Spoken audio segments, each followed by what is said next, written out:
Olá pessoal, sou Janaína Queradia, da coluna In Loco, Novas Tendências do Direito, da Paraná Portal e canal do YouTube.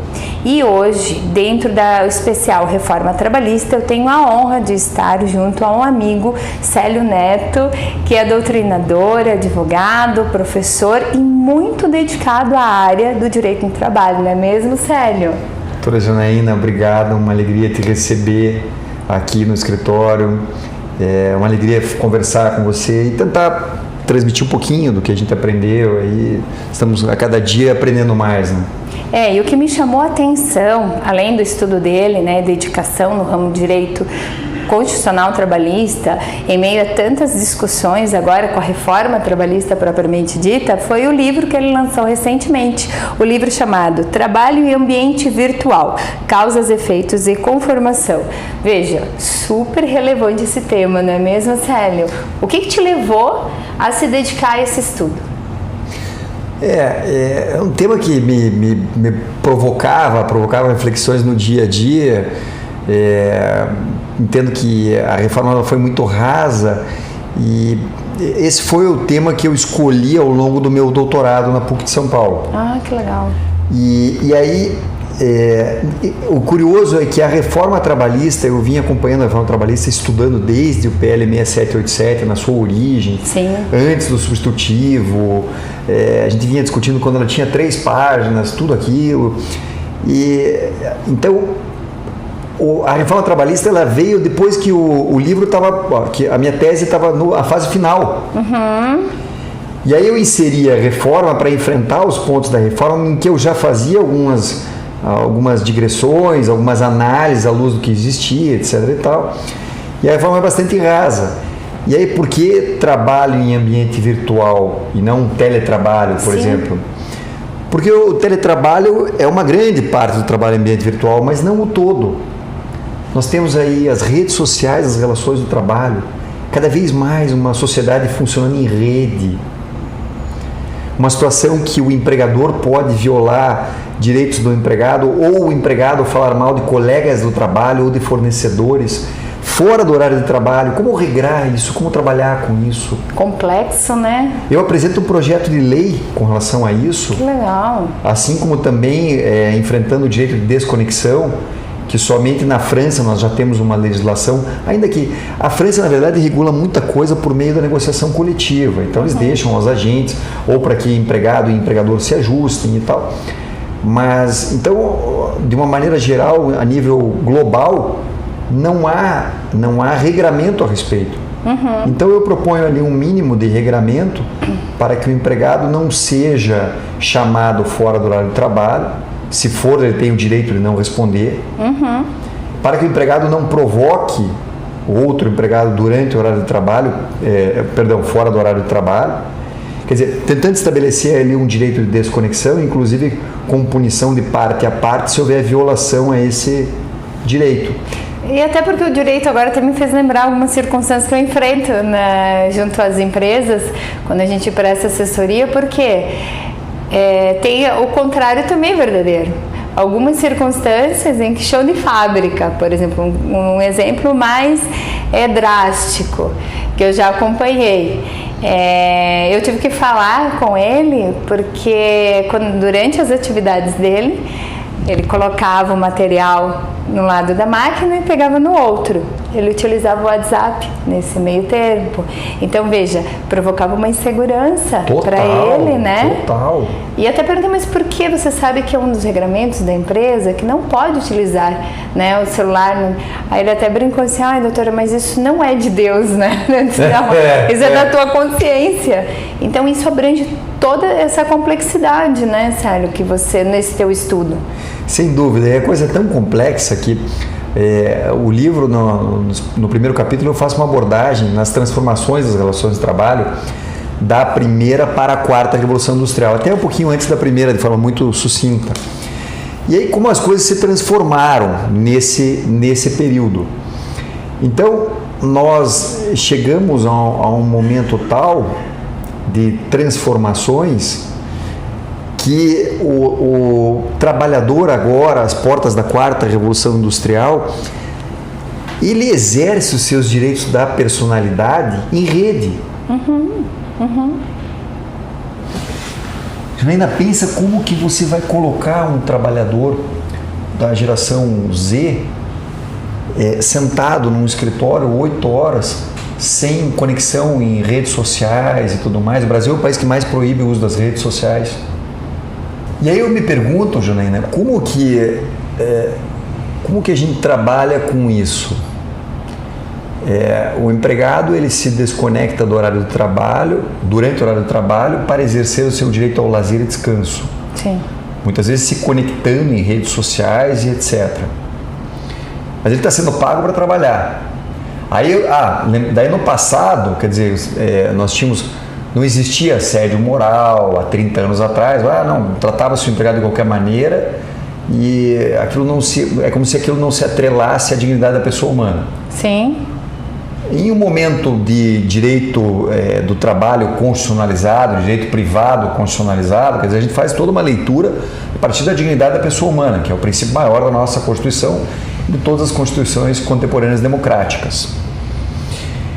E aí, se a geração Z ela se atrela às redes de tal maneira que exerce os direitos da personalidade nesse meio, e como que ela vai ficar 8 horas fora de qualquer espécie de conexão, sentadinho, no escritório, etc. São questões que a gente tem para enfrentar, que aí eu digo no livro, enquanto não se avança essa discussão, o teletrabalho oferece a possibilidade de autogerenciamento da jornada de acordo com o teu biorritmo, com a tua vontade, com o teu modus operandi. E esse aqui, o relógio do Taylor, que era colocado durante a segunda Revolução Industrial, com os métodos e tempos de Taylor e Ford, etc. e tal, eles perdem espaço em uma sociedade da quarta Revolução Industrial, onde não importa a quantidade de horas de trabalho, e sim a entrega que isso representou. Sim. O nosso cliente, quer dizer, o empregador, o empresário, está preocupado com a qualidade e o que se produziu naquele período, e não o número de horas trabalhadas. Então isso insere uma nova dinâmica, um novo pensamento no trabalho. O teletrabalho hoje permite que não se discuta isso. Enquanto é muito incipiente a discussão da ausência, e o TST já tem uma posição recente em que ele enfrentou essa questão, da ausência de controle de jornada. Eu tenho vários acordos coletivos firmados com sindicatos estabelecendo jornadas em que o trabalhador, não o teletrabalhador, em que o trabalhador realiza a sua jornada de acordo com a sua vontade, desde que respeitar no mínimo de horas por dia, etc. Interessante, né? Então, mas o teletrabalho ele já oferece essa possibilidade. Sim, sim. E como a tecnologia veio e nos trouxe, ao mesmo tempo que nos traz o risco acentuado do desemprego, porque uma coisa é bem verdade, né?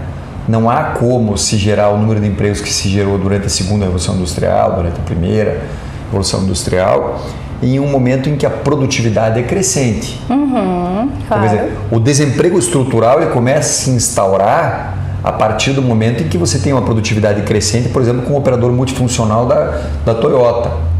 E agora, se combinando a inteligência artificial, se combinando a automatização dos processos, etc., nós vivemos um momento, inclusive, em que nós precisamos cada vez mais sermos mais criativos e começamos a não saber mais a distinção entre o que é o saber e o que é o conhecimento. Quer dizer, eu clico no Google ali, eu tenho a informação que eu preciso. Agora, primeiro, qual informação dessas eu posso utilizar? Segundo, como trabalhar com essa informação? Se insere uma nova categoria de forma de se trabalhar. Nossa, é muito nós advogados, amplo, né? Não, nós advogados temos que começar a trabalhar de uma forma completamente disruptiva. Sim, sim, com certeza. Até porque a inteligência artificial já é uma realidade nos escritórios. Já é uma realidade muito incipiente, mas já é uma realidade. É uma realidade que, sem dúvida, faz com que nós não tenhamos a mesma geração de empregos. Aí há uma divisão entre os tecno-otimistas e os tecno-pessimistas com relação à geração da tecnologia. Então, os tecnopessimistas que ela não vai trazer grandes benefícios, etc., e que gera um desemprego cada vez maior. Os tecno-otimistas entendem que a nossa sociedade será de tal maneira rica com essa situação que nós teremos condição de trabalhar menos e ter a mesma, até mais qualidade de vida. Nessa situação de trabalhar menos, porque nós somos uma sociedade constituída em torno do trabalho. Sim. Como que a gente vive com menos trabalho? E aí vem a reforma e fala do trabalho em tempo parcial, e aí fala do trabalho intermitente. Trabalho intermitente que, por exemplo, pode proporcionar a recolocação no mercado de trabalho, a reinserção, não da maneira como o mais jovem que trabalha 8 horas ou muito mais horas em um dia de trabalho, mas de uma maneira como um idoso, entre aspas, porque 65 Sim. anos hoje em dia e tal, possa trabalhar 4 horas, 2 horas por dia, então se reinserindo na sociedade dentro de uma nova dinâmica, ou permite que se trabalhe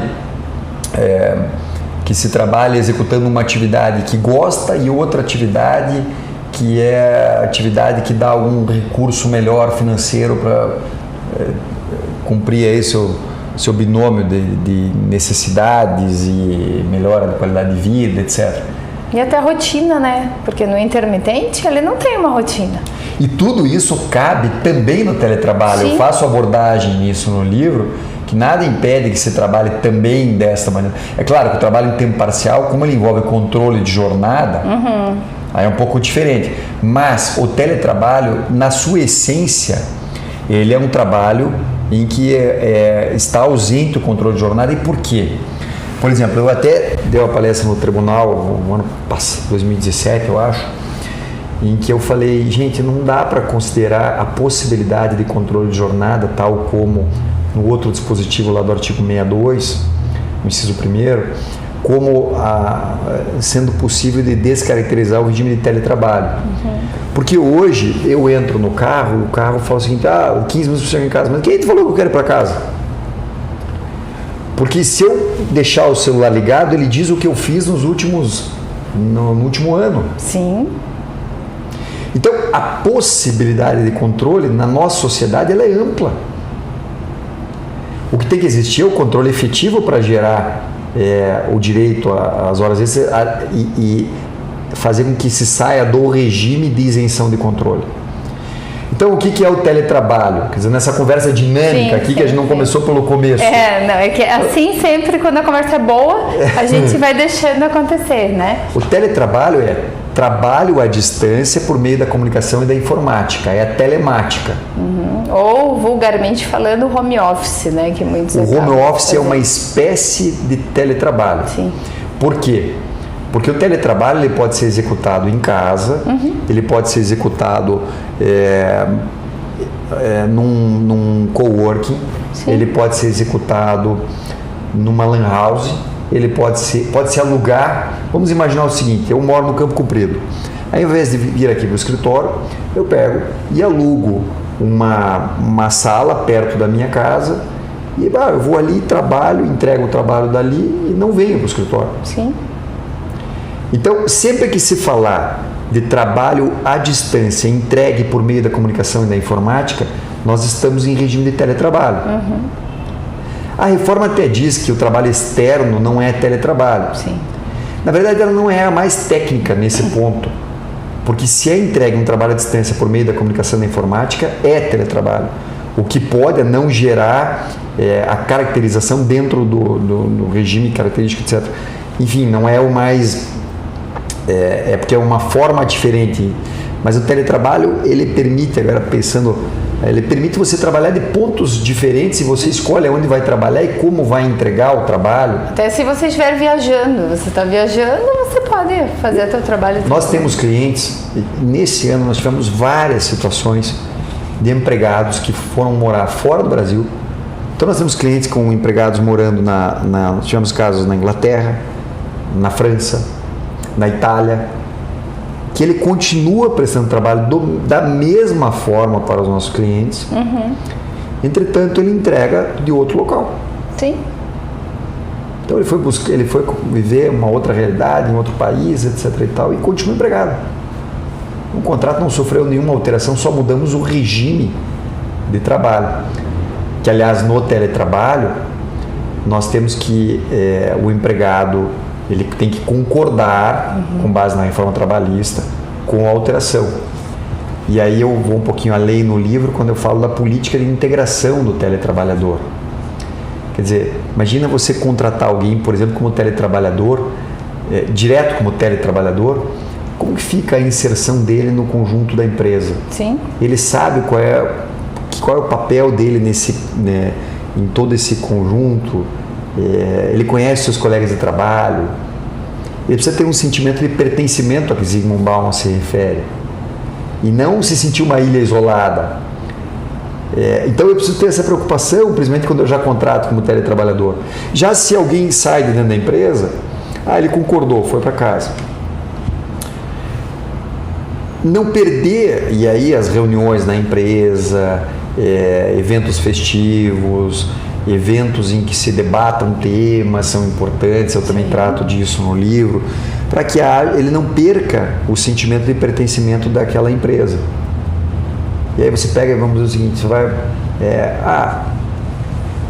a reforma diz que quando ele vai para casa, o empregador pode determinar que ele retorne para casa ou para outro local descentralizado, que ele retorne dentro de 15 dias a partir do momento que chamado.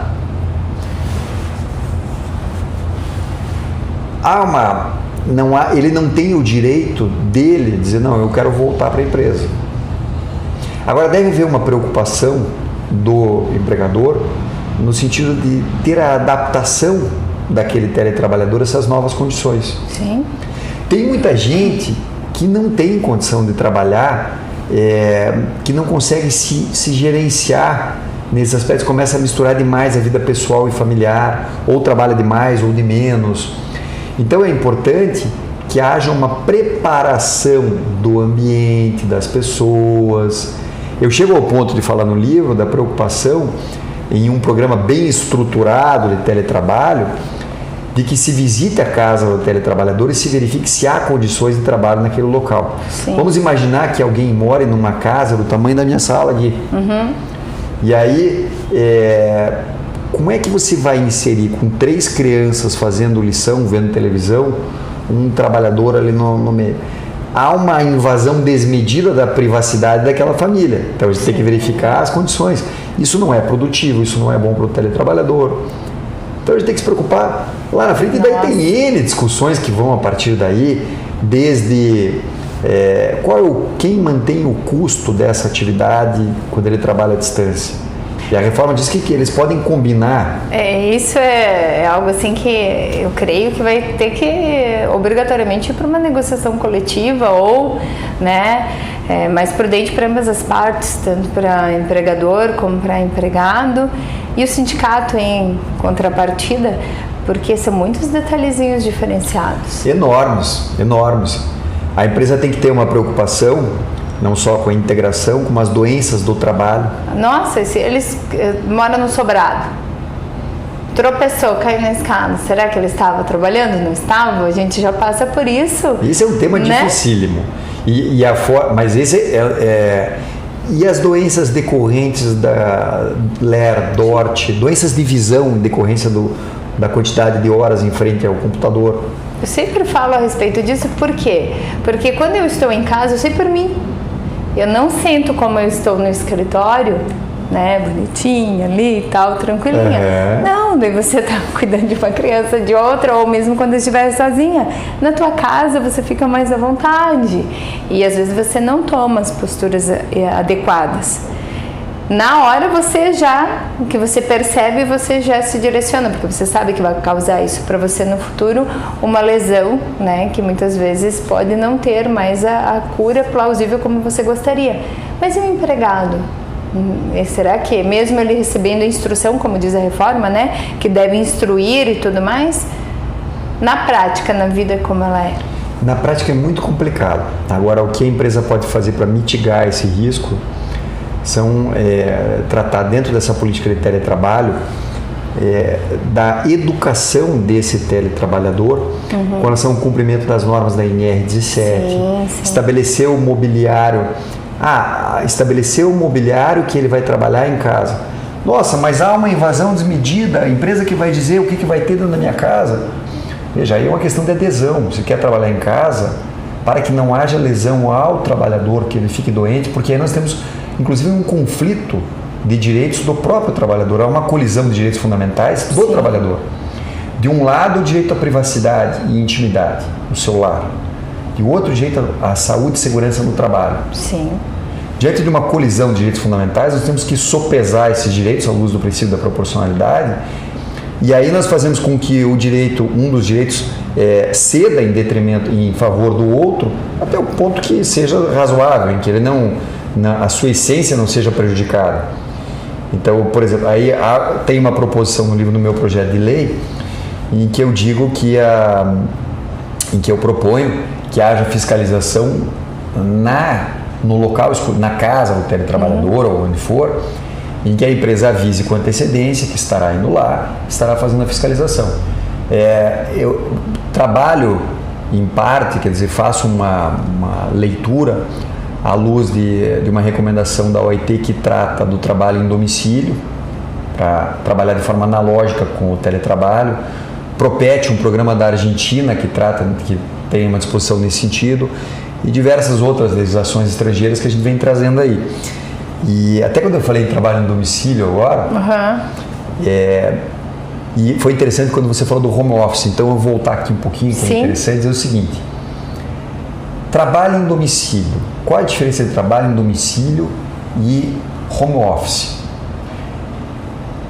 O trabalho em domicílio, ele remete mais àquele período do trabalho manufatureiro, próprio da segunda revolução industrial, em que as costureiras ficavam na indústria têxtil realizando trabalho em casa, etc. As facções que foram denominadas depois, né? Até eu brinco quando eu venho para cá, porque lá em Santa Catarina era muito comum, muito comum facção. Sim. Eu atendi algumas empresas que trabalhavam com facções, né? Todo mundo não é facção criminosa. São essas, né? Esse estilo de trabalho que você estava mencionando.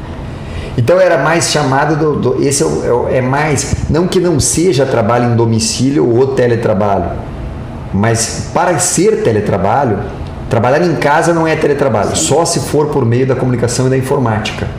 Então a telemática tem que se fazer presente. É o trabalho à distância por meio da telemática. Legal, muito interessante. E essa temática aqui abordada sobre o trabalho em ambiente virtual, até ressaltando que no livro do Célio, ele tem um capítulo que fala sobre o teletrabalho inteiro, aqui é o capítulo número 4, muito interessante mesmo. Trabalho em ambiente virtual, ele não está, como ele mesmo ressaltou, só limitado à questão do teletrabalho, até porque trabalho em ambiente virtual pode ser um empregado, que ele é contratado para ficar dentro da empresa, trabalhando 8 horas, mas em ambiente virtual. O direito à desconexão. Sim. Nós estamos numa situação, o uso das redes sociais. Exatamente. Porque... Tem um caso, me perdoe. Não pode. Tem um caso de um empregado que criou um blog das perguntas mais idiotas do dia. Ele trabalhava numa empresa de consultoria. E aí eu sou cliente dessa empresa e eu vejo a minha pergunta. A minha pergunta foi selecionada entre as mais idiotas do dia. Legal, né? Eu fiquei feliz com isso. Nossa. Qual é a minha reação perante o empregador diante disso? Sim. Eu tenho um outro livro que eu falo da cláusula de não concorrência no contrato de emprego, onde eu falo sobre a propriedade imaterial. Propriedade imaterial, na verdade, nós saímos daquele momento da segunda revolução industrial com sedes portentosas. Hoje, o bem maior das empresas é a propriedade imaterial, é o know-how. Como proteger essa propriedade imaterial em um cenário de tecnologia e ainda mais quando o trabalho é prestado à distância? Sim.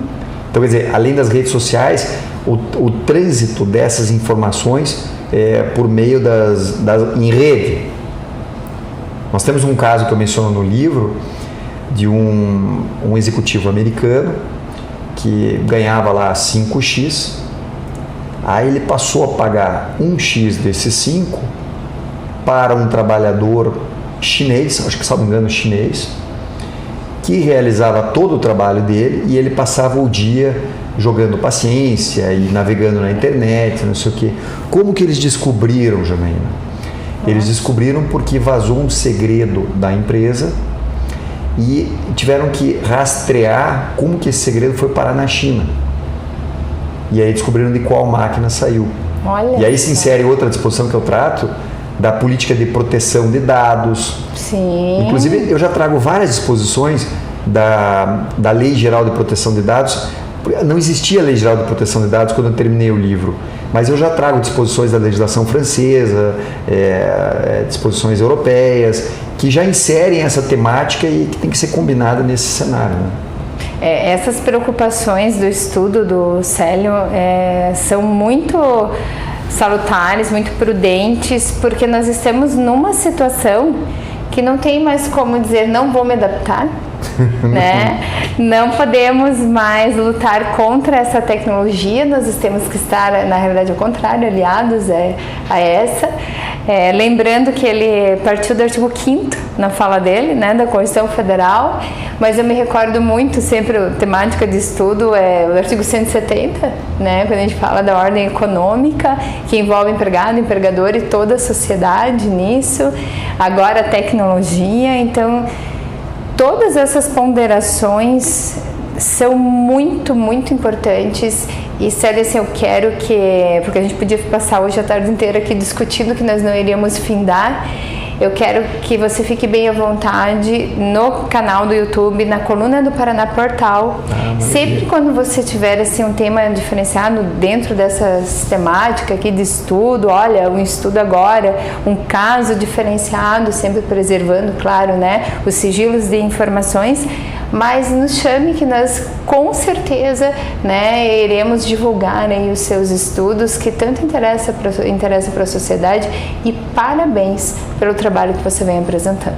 Muito obrigado, uma alegria te receber, te admiro como profissional, como advogada, agora com esse trabalho que você está fazendo, e o bacana, para a gente encerrar, o bacana dessa sociedade é que no passado a informação era privilégio de poucos, Sim. dos nobres. Com a Revolução Industrial, havia necessidade de o empregador fazer com que essa informação fosse repassada a um grande número de trabalhadores e de forma cada vez mais rápida. Uhum. Bom, e aí nós passamos a um cenário hoje que a informação não só ela atinge cada vez um número maior de pessoas, como ela é compartilhada. Então não é o fato de eu ter uma informação que a informação ela passa a ser só minha, mas eu posso compartilhar com todos. Sim. O grande barato de se viver em rede é que todos têm acesso à informação, todos têm acesso à tecnologia. Claro, veja, está dentro dos Objetivos de Desenvolvimento Sustentável da ONU, até estou escrevendo um artigo vinculando o teletrabalho, o trabalho em ambiente virtual, aos ODS, aos Objetivos de Desenvolvimento Sustentável para 2030. Porque a ONU traz como uma preocupação de que haja o acesso à tecnologia a todos. Sim. Porque senão nós criamos mundos diferentes, os que têm acesso e os que não têm. Né? Então o grande barato para encerrar é que as pessoas podem ter acesso às informações. No passado nós conversávamos, era publicado em algum lugar em que poucos tinham acesso, só os que eram da área. E hoje a sociedade, de uma maneira geral, pode escutar, pode criticar, pode ver, eu posso fazer tal coisa e tal. E a gente procurar, a partir daí, ouvir críticas, melhorar e cada vez mais a gente ir discutindo aí, buscando uma conformação de interesses em uma sociedade em exponencial transformação. E até saber selecionar, porque informações nós temos de todos os gostos, cores e amores, mas saber selecionar aquelas que realmente têm um cunho, um conteúdo fundamentado, um conteúdo assim sério, que aí sim. Aí nós uma boa maneira de fazer isso é no Portal Paraná, na tua coluna. Viu? Ó, fica a dica. E outra dica que eu quero, Célio, quem tiver interesse no teu livro, como que faz para adquirir nas melhores livrarias? E no site da LTR. Esse é LTR, outro também? O outro também é LTR, cláusula de não concorrência no contrato de emprego. Então fica a dica, né? Se mantenha atualizado, algumas dicas aqui dessa obra que foi lançada recentemente. E o Célio vai participar mais vezes aqui também, né, no nosso canal do YouTube e coluna do Paraná Portal. Muito obrigada. Cumprimento o teu público, agradeço a oportunidade. Forte abraço a todos e já desejando aí que 2019 venha com muita prosperidade e alegria para todos. Isso aqui, até mais.